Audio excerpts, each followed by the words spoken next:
Dear students, अब हम करेंगे जी 11th क्लास अकाउंट्स का डी के गोयल बुक का bills of exchange chapter question number 9th।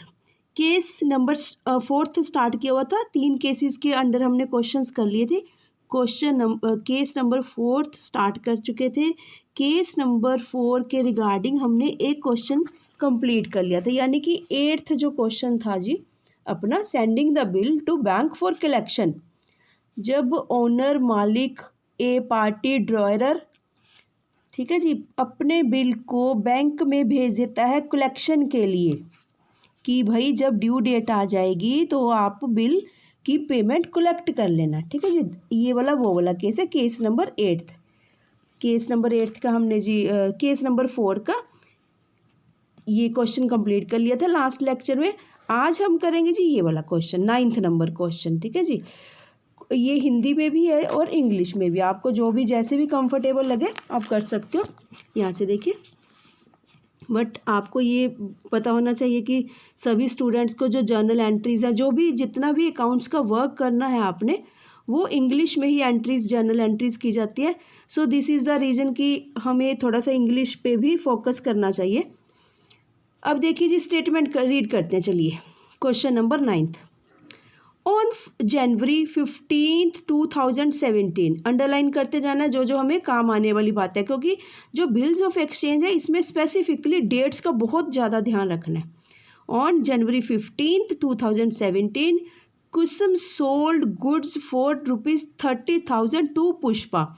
Kusum and Pushpa दो पार्टीज हैं। कुसुम ने पुष्पा को 30,000 का सामान, गुड्स, उधार बेची, सेल करी। गुड्स लिखा हुआ है, ध्यान रखना, गुड्स का मतलब बिजनेस ट्रांजैक्शन की बात हो रही है, ठीक है। गुड्स, अगर मशीनरी वगैरह होती तो वो हमारा पर्सनल, अपनी पर्सनल चीज़ हो जाती है, ठीक है जी। गुड्स लिखा है तो बिजनेस की ट्रांजैक्शन हो रही है।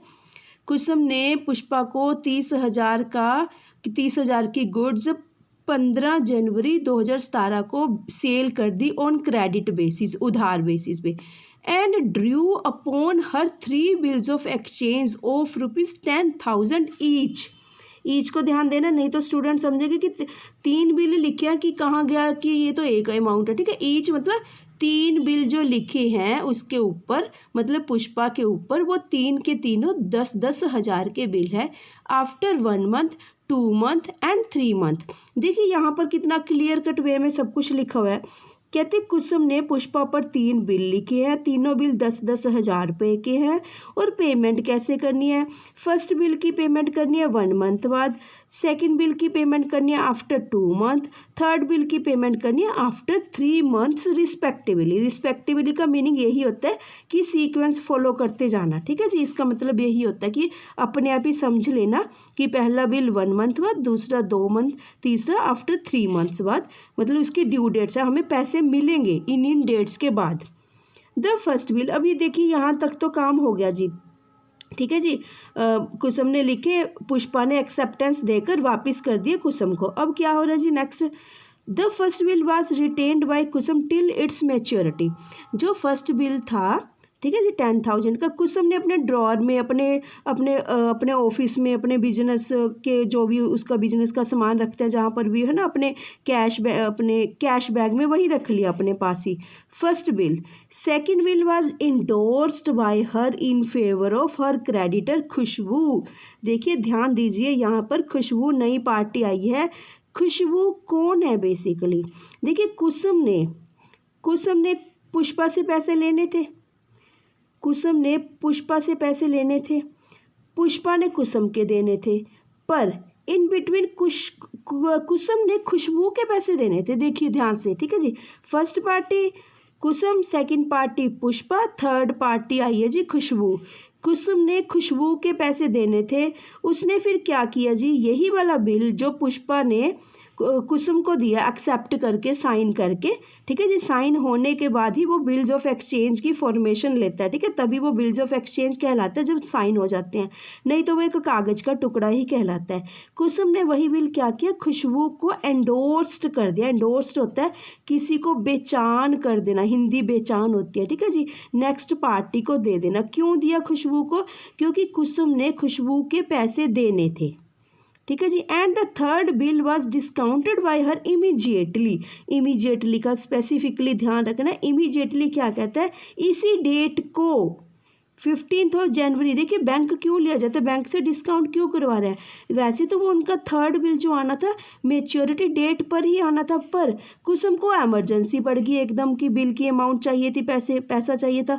उसने फिर थोड़े से लॉस पे बैंक इसके रिगार्डिंग कुछ चार्ज करता है, पेनल्टी लगाता है, हमसे डिस्काउंट चार्ज करता है, ठीक है जी।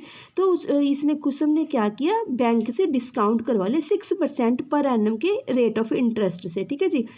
All the bills were met by Pushpa. इस बात का बहुत ध्यान रखना है अच्छे से, क्योंकि डिसऑनर भी हो जाते हैं बिल, ठीक है, या फिर एक्सटेंशंस भी मिलती है बिल्स के ऊपर। इस बात का स्पेसिफिकली ध्यान रखना है कि जो पुष्पा थी सेकंड पार्टी थी, उसने तो अपने 3 बिलों का टाइमली काम कर दिया। पहला बिल आफ्टर 1 मंथ, ठीक है, ड्यू डेट पे कम्प्लीटली दे दिया, मतलब कि इसको कुसुम को दे दिया, या जो भी लिखा हुआ है उसके अकॉर्डिंग, मतलब मैट कर दिया। All the bills were met by Pushpa. वो कुछ भी उसमें वो नहीं करी, लिंगर ऑन नहीं करी, मतलब देरी नहीं करी किसी भी बिल की पेमेंट देने में। अब जी करना क्या है हमने, generalized the above transactions in the books of Kusum and Pushpa. देखिए जर्नल एंट्रीज करनी है। वैसे तो हमारे पास 3 पार्टीज हैं यहाँ पर हमने सिर्फ 2 पार्टीज की बुक्स में जर्नल एंट्रीज करनी है, कुसुम एंड पुष्पा की बुक्स में, ठीक है। देखिए आप चाहे पहले कुसुम की बुक्स में जर्नल एंट्रीज कर लेना, फिर पुष्पा की बुक्स में कर लेना, आप वो भी कर सकते हो, या साइमल्टेनियसली भी कर सकते हो, जैसे कि यहाँ पर हमने किया हुआ है। आप ऐसे भी मेंटेन कर सकते हो, ठीक है जी, जो भी आपको ईजिएस्ट वे लगे, जो भी आपको अच्छा लगता है, ठीक है जी, मेथड आप कर सकते हो। देखिए books of Kusum, books of Pushpa, 30,000 का 15 जनवरी को 2017 को उधार माल बेचा कुसुम ने पुष्पा को 30,000 का। उसी के साइमल्टेनियसली, ठीक है जी, 15 जनवरी को अब आप अपने आप को पहले कुसुम बना लेना अपने आप को, फिर साथ ही साथ अपने आप को पुष्पा बना लेना कि आप पुष्पा हो। परचेजेज अकाउंट डेबिट टू कुसुम। आपको पता है जब भी हम उधार माल बेचते हैं या खरीदते हैं, पार्टीज के नेम डेबिट क्रेडिट हो जाते हैं, ठीक है, कैश कहीं नहीं आएगा क्योंकि कैश पेमेंट करी नहीं। वही वाली सिमिलर अमाउंट 30,000 से परचेजेस अकाउंट डेबिट टू कुसुम। कुसुम के साथ अकाउंट कभी नहीं आना, ये ध्यान रखना, पर्सनल अकाउंट्स हैं ये, ठीक है जी। अब यहाँ पर ध्यान से करनी है एंट्री, टफ बिल्कुल भी नहीं है, बस जस्ट कंसेप्ट समझना ध्यान से। 15 जनवरी को 3 बिल लिखे उसने, उन्होंने कहा कि मैंने 3 बिल लिखी है। कुसुम कहते हैं मैंने पुष्पा के ऊपर 3 बिल लिखे जी, ठीक है। और एक बात थोड़ा सा इस बात का ध्यान रखना, कुसुम की बुक्स में कभी भी कुसुम नहीं नजर आएगी, क्योंकि कुसुम की बुक्स है, कुसुम की बुक्स में कुसुम नहीं नजर आएगी। तो इस बात से ना आपको ध्यान रहेगा कि मिस्टेक ही नहीं करोगे आप कभी भी। BR1, ठीक है जी, उसके नेम रख लेना ऐसे, BR1, BR2, BR3, क्योंकि देखिए 3 के 3 बिल्स इकट्ठे एक्सेप्टेंस मिली है कुसुम से कुसुम से, ठीक है, कुसुम को मिली है पुष्पा से। तो इनको हम बाइफरकेट कैसे करेंगे, मतलब डिफरेंशिएट कैसे करेंगे, हमें कैसे पता लगेगा कि तीनों की क्योंकि इनकी जो ड्यू डेट्स हैं, पहले बिल की ड्यू डेट आफ्टर 1 मंथ है, सेकंड की आफ्टर 2 मंथ है, थर्ड की आफ्टर 3 मंथ्स है। मतलब कि कुसुम को जो पैसा मिलेगा, पहले बिल का पैसा 1 महीने बाद मिलेगा प्लस 3 डेज ऑफ ग्रेस। दूसरे बिल का पैसा मिलेगा 2 मंथ्स, किस में 2 मंथ ऐड करेंगे, 15 जनवरी में प्लस 2 महीने प्लस 3 दिन ग्रेस के। तो उसके अकॉर्डिंग फिर हम अलग अलग कैसे डिफ्रेंशिएट करेंगे, 1 2 3 लिख कर ऐसे, ठीक है जी। इसको आप पैर में भी लिख सकते हो, ब्रैकेट में भी लिख सकते हो, रोमन अंक में भी, ठीक है, जैसे भी कंफर्टेबल हो लिख सकते हो, या जैसे आपकी इलस्ट्रेशन एग्जाम्पल्स दी हुई है उसके अकॉर्डिंग भी लिख सकते हो। देखिए यहाँ कुसुम अकाउंट, ठीक है, अकाउंट नहीं आना, सॉरी गलती से मैंने भी लिख दिया था, कुसुम debit to BP1, BP2, BP3, और सिमिलर अमाउंट जाएगी जी आपकी, ठीक है, 30,000 वाली वही वाली अमाउंट जाएगी, 30,000 यानी कि 10,000 तीनों की तीनों, ठीक है जी। यहाँ पर क्या लिखोगे, being 3 bills payable to Kusum, being 3 bills payable to Kusum मतलब पे करने हैं, पेबल मतलब पे करने योग्य है, पेड ना लिखना, ठीक है, पेबल टू कुसुम। अब जी 3 के 3 बिल की एक्सेप्टेंस मिल गई, मतलब उन्होंने साइन करके दे दिए यहाँ पर। अब जो काम की बात की ध्यान करने वाली है, ध्यान देना इस बात की तरफ, उन्होंने एक बिल कहा था कि कुसुम ने इमीडिएटली इंडोर्स कर दिया सेकंड नंबर बिल। इमीडिएटली का मतलब होता है जब ट्रांजैक्शन की डेट थी 15/1 थी, जब अब आपस में बातचीत हुई, जब माल खरीदा उधार वगैरह ना, तो उसको क्या करेंगे, जब 15/1 वही वाली डेट लिखकर बीइंग BR2 ये जरूर लिखना है, BR2। इससे हमें एक क्लैरिफिकेशन रहेगी कि कौन सा बिल खुशबू को दिया है, थर्ड पार्टी को। साइमल्टेनियसली इधर कोई एंट्री नहीं आएगी। क्यों नहीं आएगी? क्योंकि जो पुष्पा है वो तो अपने बिल्स की पेमेंट, हर बिल की पेमेंट जो उसने डेट्स कही हैं कुसुम को, ठीक है, बिल्स ऑफ एक्सचेंज लिखते समय उन्हीं डेट्स पे ही देगी वो, तो नो एंट्री, ठीक है, यहाँ पे कोई एंट्री नहीं आएगी। क्योंकि देखिए यहाँ पर इसका रोल ही नहीं है पुष्पा का कोई, उसने तो खुशबू को इंडोर्स किया, खुशबू को दे दिया अपना कौन सा बिल, ये वाला BR2 को यहाँ डेबिट करा, इसी को सेम को क्रेडिट कर दिया सिमिलर अमाउंट से, ठीक है, तभी वो कैंसिलेशन होता है, तभी उसकी बुक्स से ये गायब होगा, ठीक है, तभी, क्योंकि आने थे पैसे, अब आएंगे नहीं, डायरेक्टली खुशबू के पास चले जाएंगे ऑन मैच्योरिटी डेट। ये होगी जी एंट्री।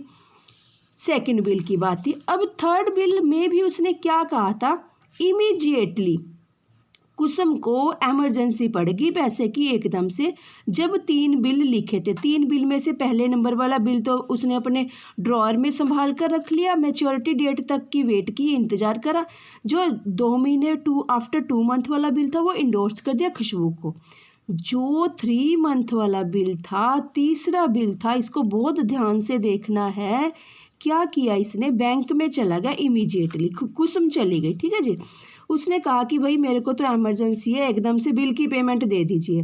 बैंक कहता भैया आपकी 150 की पेनल्टी लगेगी। क्यों लगेगी, किस कारण लगेगी, कैसे लगेगी, सोचिए, देखिए 10,000 है, मिलने कब थे इसको, ठीक है, कुसुम को आफ्टर 3 मंथ्स मिलने थे, यानी कि 15 जनवरी है, 15 फरवरी, 15 मार्च, 15 अप्रैल, 15 अप्रैल को मिलने थे, यानी कि 3 मंथ्स के बाद मिलने थे, ठीक है। 15 अप्रैल प्लस 3 दिन वो 18 अप्रैल को मिलने थे, ठीक है। आपने मंथ ऐड करने की, कितने मंथ वो पहले लेने चला गया, 3 मंथ वो वाले, इनटू कितना उन्होंने रेट ऑफ इंटरेस्ट लिखा हुआ है, ये चार्जिंग डिस्काउंट करवाया बिल को। देखिए third bill was discounted by her immediately क्या इशारा करती है, 15 जनवरी 2017 की तरफ इशारा करती है कि यही वाली डेट को, similar same day @6% per annum. कहते ये वाला डिस्काउंट करवाए, यानी कि उसको इतने डिस्काउंटिंग चार्जेस लगेंगे, लॉस होगा, ठीक है जी कुसुम को। अगर ये ड्यू डेट पे लेती 150, ये भी ना इसके कटते, ठीक है। बैंक को फ़ायदा हुआ, क्योंकि देखिए बैंक के पास पैसे आए नहीं हैं, पर बैंक ने यूज़ करने के लिए दे दिए, तो ऑब्वियस सी बात है कि बैंक तो अपना, ठीक है जी, ये इंटरेस्ट चार्ज कर रहा है बेसिकली इस पैसे के ऊपर 10,000। बस आप ये ध्यान रखना बेटा कि आपने इसको कैलकुलेट कैसे करना, बस ध्यान से देखिए। रेट ऑफ जो डिस्काउंटिंग चार्ज, जिस रेट पे डिस्काउंट करवाया गया बिल, वो तो बुक में गिवन होगा हमेशा। आपने ये वाली चीज़ ध्यान देनी है कि कैसे कैलकुलेट करें हम, ठीक है। 3 मंथ्स, कई बार क्वेश्चन में क्या होता है कि वो अभी तो 3 महीने बाद ड्यू डेट थी ना, कई बार वो क्या करता है 1 महीने बाद जाता है, जैसे 1 महीने तक तो अपने पास ही रखता है वो बिल, ठीक है। तो जाना तो 3 मंथ बाद था, पर वो 1 महीने बाद रखता है, 2 महीने बाद जाता है आफ्टर 2 मंथ्स, तो यह 2 मंथ का इंटरेस्ट चार्ज होगा, ये डिस्काउंटिंग जो पेनल्टी लगे, ठीक है। तो यहाँ 3 मंथ्स बने, फिर से देखो आफ्टर 3 मंथ्स तीसरा बिल हमें मिलनी थी मैच्योरिटी डेट पर, पुष्पा से मिलना था, पर कुसुम को इमरजेंसी पड़ गई पैसे की, वो इमीडिएटली बैंक गई, कहती मेरे को डिस्काउंट कर दीजिए, बिल की पेमेंट दे दीजिए तीसरे बिल की, ठीक है। 15 जनवरी, 15 फरवरी, 15 मार्च, 15 अप्रैल प्लस 3 डेज 18 अप्रैल को मिलना था, ठीक है जी। बस आपने मंथ्स देखने हैं मेन तो स्पेसिफिकली, 3 महीने 150 यहाँ पर डेबिट में आएगा। डेबिट में क्यों होगा, डिस्काउंटिंग चार्जेस है, all the expenses and losses are debit, ठीक है। नॉमिनल, आपको पता है golden rules of accounting system, 3 golden rules है, personal account, real account, nominal account, ठीक है। तो तीसरा रूल यही है कि हमारा लॉस है, हमारा नुकसान है, हमारे लिए तो लॉस ही होगा ना, डेबिट है, ठीक है जी। यहाँ पर कंप्लीट हुआ। इसी के साइमल्टेनियसली इधर कोई एंट्री नहीं आएगी, आपको फिर अंडरस्टूड है, क्योंकि इसका कोई रोल ही नहीं है, वो तो डायरेक्ट बैंक के पास गया, ये तो अपनी टाइम पे पेमेंट करेगी जो पुष्पा ने करनी है। अब चलती है जी, अब ध्यान रखना 15/1 थी, अभी 15/1 के बाद 18 की इन बिटवीन कोई ट्रांजैक्शन नहीं हुई, पर उनको पता लग गया कि हाँ भी जो फर्स्ट बिल था उसकी मेच्योरिटी डेट आ चुकी है। कैसी आ गई? 15 जनवरी को हमारी ट्रांजैक्शन डेट थी। आफ्टर 1 मंथ 15 जनवरी 15 फरवरी, ठीक है, 15th ऑफ फरवरी प्लस 3 डेज अपने ग्रेस के 18th ऑफ फरवरी। Bank account debit to BR1, इसको प्रॉपर कंप्लीट 10,000 पैसा मिल गया फर्स्ट बिल का। ठीक है जी, क्या अपनी नरेशन लिखोगे?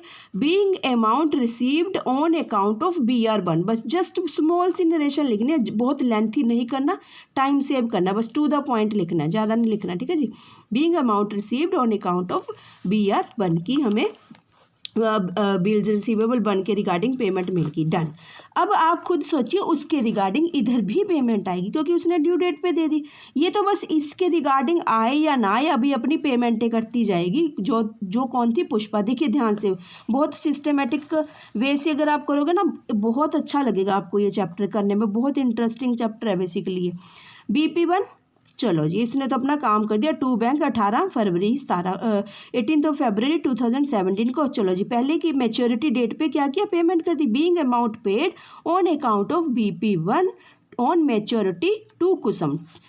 18 मार्च को दूसरे की आ गई डेट BP2 अकाउंट डेबिट। बस इस बात का ध्यान रखना क्योंकि देखिए ये तो इन्होंने बिल्कुल ही टाइमली पेमेंट ली, टाइमली पेमेंट दी जो फर्स्ट बिल था, पर आप याद कीजिए BP2 और BP3 की पेमेंट वो ऑलरेडी मतलब इसका काम निबेड़ चुका है। कौन? कुसुम निबेड़ चुकी है इसका काम। देखिए जो BP2 था बिल्स नंबर 2 था बिल, ठीक है, बिल्स आपका 2 था, उसने क्या किया था इसका, ये उसको इंडोर्स कर दिया था खुशबू को, थर्ड पार्टी को। क्यों? कुसुम ने पैसे लेने थे खुशबू के। कुसुम बेसिकली क्रेडिटर था खुशबू का, ठीक है जी, खुशबू डेटर थी, कुसुम क्रेडिटर था। कुसुम ने खुशबू के पैसे देने थे, तो पर पुष्पा ने तो टाइमली काम करना था, तभी तो ये अपना टाइमली काम करे ना। 18 फरवरी, 18 मार्च, 18th ऑफ अप्रैल, पहला बिल, दूसरा बिल, तीसरा बिल, और इसके करस्पॉन्डिंग कोई एंट्री नहीं आएगी कुसुम में। ठीक है जी, जब ऊपर उसने काम किया था तब उसके उधर नहीं एंट्री आई थी इस साइड। अब इसने अपना टाइमली मेट। यहाँ पर एक बात देखिए लिखी हुई है ना, all the bills were made by Pushpa. ठीक है, सभी के सभी बिल्स मतलब पूरे प्रॉपर टाइम पे, ना आगे ना पीछे, बिल्कुल ना कोई डिसऑनर हुआ है, ना कोई प्रॉब्लम हो रही है। ठीक है, ना कोई रिक्वेस्ट लेटर भेजिए। आगे नेक्स्ट क्वेश्चंस आएंगे उसमें रिक्वेस्ट करता है कई बार कि मैं टाइमली आपके पेमेंट नहीं कर सकता बिल की, प्लीज़ एक्सटेंशन दे दीजिए, एक्सटेंड कर दीजिए डेट। ठीक है, 1 मंथ या 15 डेज या 20 डेज। तो यहाँ कुछ नहीं, बस उसने पूरे के पूरे बिल पेमेंट कर दी। Very easy concept, very interesting concept ना। 18th ऑफ मार्च को BP2 की आई account debit to bank, being BP2 paid on maturity to Khushbu 10,000, और 18th ऑफ अप्रैल को BP3 account debit to bank account. ठीक है जी, बीइंग द अमाउंट ऑफ बस BP2 3 ये जरूर लिख देने हैं। ठीक है, बाकी तो सिंपल सी आम नॉर्मल है सारी की सारी। अब देखिए जी यहाँ पर आप नीचे वर्किंग नोट बना लेना। ठीक है, वर्किंग नोट आप कैसे मेंटेन करोगे? इस टाइप में मेंटेन कर लेना। ये अपनी ट्रांजैक्शन डेट है, ड्यू डेट। ठीक है जी, BP1, BP2, BP3 आप ऐसे भी कर सकते हो। और यहाँ पे देखिए इसको 1 का नेम दे देना, इसको 2 का, वर्किंग नोट 2 का, इसको 3 का नोट दे देना। ठीक है जी, 1 2 3 इसी के रिगार्डिंग कैसे आप नोट डाउन करोगे यहाँ पर? जैसे देखिए 18th ऑफ हाँ जी हाँ, ठीक है, यहाँ पर ऐसे राउंड लगा के 1 लिख देना। ठीक है, इसी के पास 2 लिख देना, यहाँ पर 3, यानी कि फुट नोट में जाकर देखिए वर्किंग नोट इसकी डिटेल नीचे है, फुट नोट 2 की भी नीचे है, 3 की भी, यानी कि हमने 18/4 क्यों लगाया, 18/3, 18/2। ठीक है, उसकी डिटेल एग्जामिनर या आपकी जो टीचर्स वगैरह होंगी वो ऐसे चेक कर सकती हैं। ठीक है जी, ट्रांजैक्शन डेट और BP1 यानी कि फर्स्ट की कैसे लिखी, 15th Feb plus 3 days, 15th जनवरी 1 मंथ के बाद है ये वाला। BP2 आफ्टर 2 मंथ है तो 2 मंथ ऐड कर दिया। बहुत ही सिंपल सा भी है, बस थोड़ा लॉजिक समझना कि करना क्या है। और एमरजेंसी हॉलीडे और नेशनल हॉलीडेज़ का ध्यान रखना बस, और कुछ भी नहीं है। एक लीप ईयर्स का, 3 बातों का ध्यान रखना है बिल्स ऑफ एक्सचेंज में। लीप ईयर का ध्यान रखना है, एमरजेंसी हॉलीडेज़ का और नेशनल हॉलीडेज़ का, बस। ठीक है, स्पेसिफिकली अगर क्वेश्चन में मेंशन कर रखे तो उन बातों का ध्यान रखना। अदरवाइज जो ड्यू डेट्स बनती हैं उन्हीं ड्यू डेट्स को हम पेमेंट्स करेंगे बिल की, ये ध्यान रखना। ठीक है जी, इसी के साथ ही जी आपका क्वेश्चन नंबर 9 कंप्लीट होता है।